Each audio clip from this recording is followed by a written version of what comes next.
Et il n'y a peut-être pas plus marxiste que les patrons eux-mêmes qui sont tout à fait conscients d'où vient la richesse en fait, d'où vient leur propre richesse, d'où viennent les profits des grandes entreprises.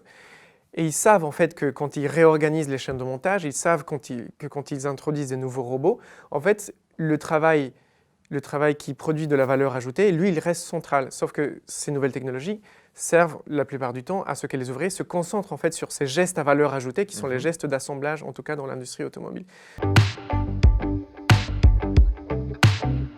Dans les années 90, on a commencé à se dire, notamment les chercheurs qui travaillaient sur l'industrie automobile, que en fait, l'automatisation était déjà un très mauvais modèle économique.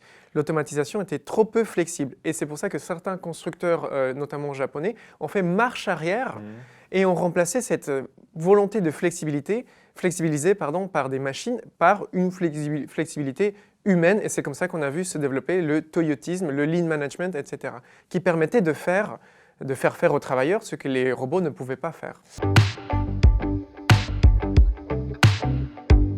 En préparant le livre, je suis tombé sur un article d'un journal patronal qui s'appelle Assembly, qui est un journal en fait, de patrons de l'industrie, et qui en fait essaye de faire le bilan de ces tentatives d'automatisation et de ce rêve d'automatisation totale. Et le journal Assembly dit en fait que l'automatisation totale est trop chère et que les humains restent encore suffisamment peu chers pour pouvoir faire tout ce travail. Et cette logique de délocalisation et d'investissement à l'étranger permet aussi de trouver des moyens de faire face à des crises de profitabilité ou à des conflits du travail dans les pays du Nord, et en fait de ne pas avoir besoin d'un investissement trop important dans des équipements industriels.